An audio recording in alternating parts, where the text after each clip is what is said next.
time well and I go say 2 o'clock on I don't knock for inside this beautiful day will be the 14th day of the month of marching forward 2019. On and listen to Flow 94.9 FM, the flow of God's own state. On a good afternoon, my name na Omoti Babanla, Omotola Adeleke. Before we be say we summer church and give all the tourism we be say we get for now for inside this afternoon, make for first touchlight to those small uncoloristic tourists them we be say they wear better physical. And for inside these years now, Presido Oga Buhari, as we be say the parole don't be now, and on the side the wella on top the people we put foot away for that Lagos building we follow Ayakata for grand. To receive don't bust out through say INEC now the door presentation certificate of returning give National Assembly members elect for inside today so. And for inside the world to Rio, 8 people on a denko for inside the Brazil school. And some kind guys like that just going to shoot any for inside the Brazil. Plus inclusion of that tourists that we be say we go touchlight to for inside sports. Make una not touching that down at all.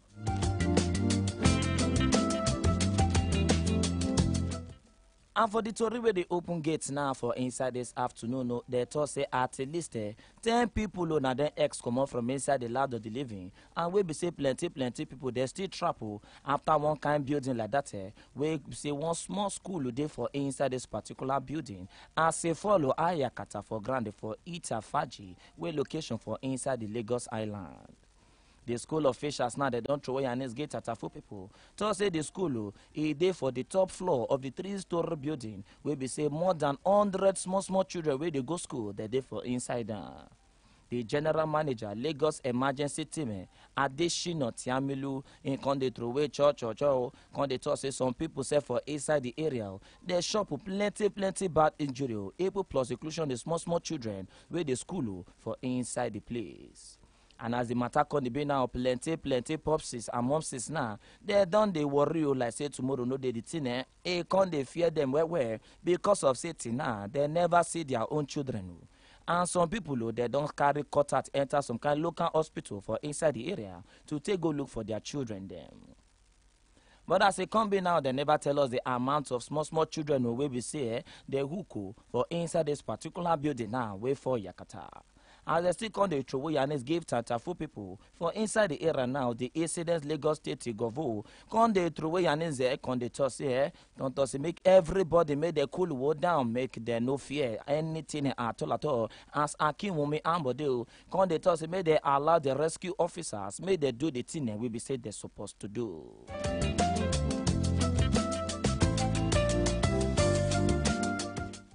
And inside the other Yanis now, Presido Oga Buhari by you with himself for himself and on the side where we be say the thing is spark red and black wire for inside the body. After we be say the building for inside the last giddy, we location for Itafaji area of Lagos, they say for Yakata. We be say plenty people, they put foot away, especially small children. The Presido, I say, can they follow the parents, can they raising, and other people will be say they lose their people. Can they toss here and may they allow Baba go there, making comfort them, so that everywhere is for festival. Still can they throw away and give the Lagos State government to say may they use all their agbakaraness plus the more way choke where for inside their body, make them make sure say all these kinds of things that will be say they fall and all the buildings where they fall Ayakata for inside Lagos, make it no happen again at all.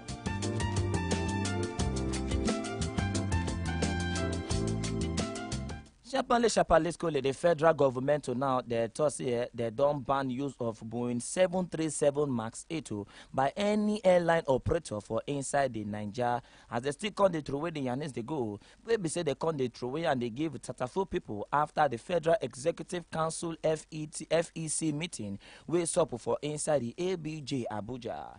The Minister of State for Aviation at the Sirika, now in con they talk say all this kind of plane, especially the one we concern the Boeing 737 MAX 8, they no go allow them to make it enter Nigeria at all until we be say they go find waiting custom. We be say that Ethiopian helicopter a crash Ayakata for ground for inside the Addis Ababa. The minister still on the summer church say make nobody fear at all. Say this particular aeroplane, they know they operate for inside Nigeria at all.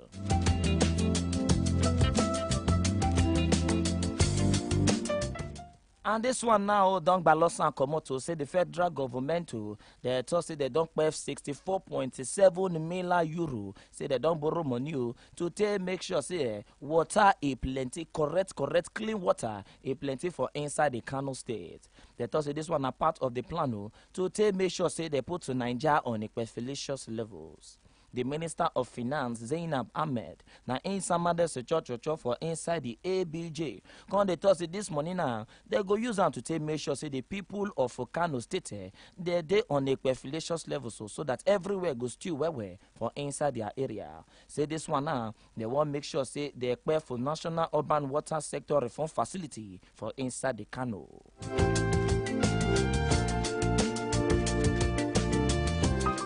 And as it still dey hot to the Independent National Electoral Commission INEC for today will be Thursday, will be March 14. The presentation certificate of return to newly elected members of the National Assembly. This one according to one statement by INEC people. They thought that this particular levels now the Parogo Sopo for the African Hall of the International Conference Center, where location for ABJ Abuja. For the senators now, we be say they just elect now. They thought they go give them their certificate of return around that kind 10 o'clock for inside the Momo. We be say the ones waiting for inside the House of Representative member where they just elect now. Say them, they go give them their own certificate of return around 2 p.m. for inside the afternoon. INEC now make una no forget they be don't carry come out to the name of the people where be say go collect their certificate of return. For inside the list of the senators elected, they told say now 109 senators now supposed they for inside the parole. But some names they don't X them come out from inside this list. So one of the names we say they come out now Govo Rochas Okorocha of Imo State, where win the election for Imo West Senatorial District.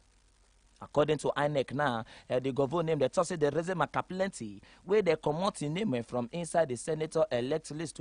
Now because of say the returning officer for inside the Imo State for that senatorial zone, to say the raise them a we be say in declare that result now because of say they use by force by fire. Tell them making declare the results.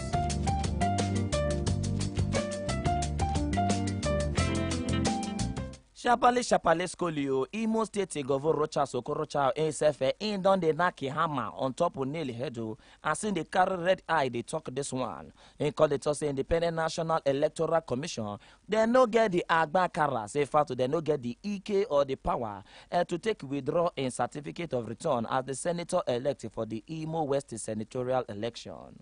They go they talk say the electoral body. This one we be say they won't come out in certificate as part of the effort now to take make sure say input Imo West on equifilicious levels. Say they just want the frustrator anyhow ahead of the 2023 presidential election.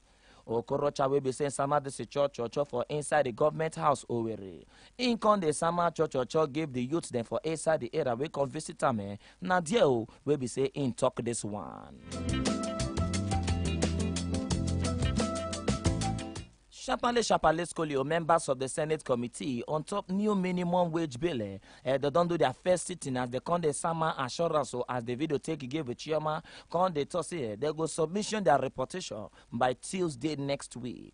The Senate President Bukola Saraki, he don't appointment the Deputy Majority Whip, Senator Francis Ali Mikena, as the acting head of the panel. After we be say the Chamo, the before Chamo, Senator Oloshola Adeyeye, he to say in body no they kaja the novel for start the position, say he no they do again. As he come back, matter can they go like that to member of the panel, Senator Solomon Adeola. He don't say made they do review on top the revenue allocation formula by the one way Oyibo people they call revenue mobilization and fiscal allocation. Say this one away to take make sure say they put on ground the 30,000 naira minimum wage for all the old tiers of the government.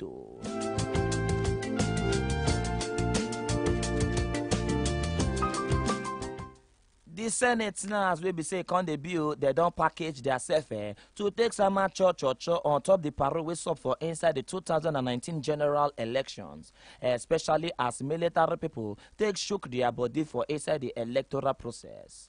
Yes, and we say they come the true way the Yanis they go now. Now the senator where they represent to Kogi West, Dino Melaye, now he come the talk under the one where they call Order 42 to take on reason with other senators for inside the area to take make sure say they reason church on top the electoral process, especially the one where we say military people they shook body anyhow for inside the elections.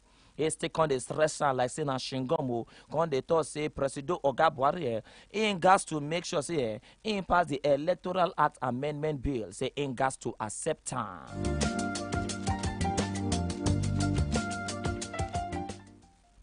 The Kaduna State Police Commander they don't confirm to say na 17 people na they ex come out from inside the land of the living after two brigade bust for inside the Berenin Gwari local government area of the state. As we be say some kind bad guys like that they carry gun just they shoot people bullet any for inside their chest and their belly.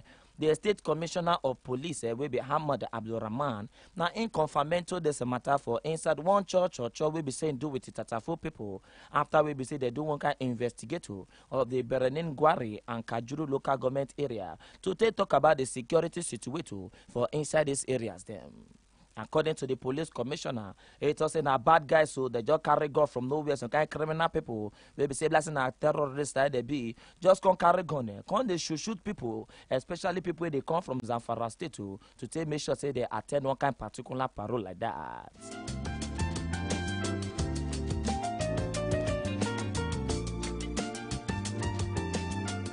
And I still dey listen to Flow 94.9 FM Pidgin news for inside this level. So sharply school make we enter small shaking break and we be saying once you just come back, we go stick on the torchlight to raise the way concern for inside business. At Tibet and Tori we be say concern sport to make una no touch na dial at all. We go soon show back.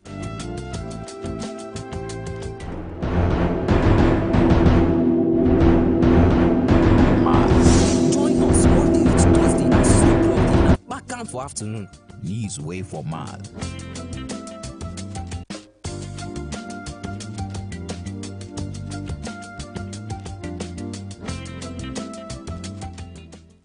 On a welcome back from that small shaking break. Now we be say we don't go flex a small mirror, may go drill water. And for the Tory we carry like push enter now for inside the business gist. This one now done the boss to matter for Matayasu. Say the Nigeria National Petroleum Corporation as it been that they don't start say they don't they employ fresh graduates and some kind of people be say they get experience where. The group general manager public affairs division for inside NNPC Undo Ugamadu na in confirmento this one to say the portal now they don't open say na very correct one say no be fake at all. Ugamadu con the explanation now say this one now we say they want recruit people now say they for inside 3 categories say na fresh graduate, senior officers and supervisory cadre and managerial cadre. So say this one now they don't they employ people now can they recruit people. Say the portal website to na careers.nnpcgroup.com. And for inside about the word to raise Shabale school some kind people now will be say a concern they don't throw away and say two before students will be say their age no past 17 years and 25 years now so they just come they shoot people anyhow for inside one high school way near Sao Paulo, Brazil. In fact they thought say they put 8 students for inside the area before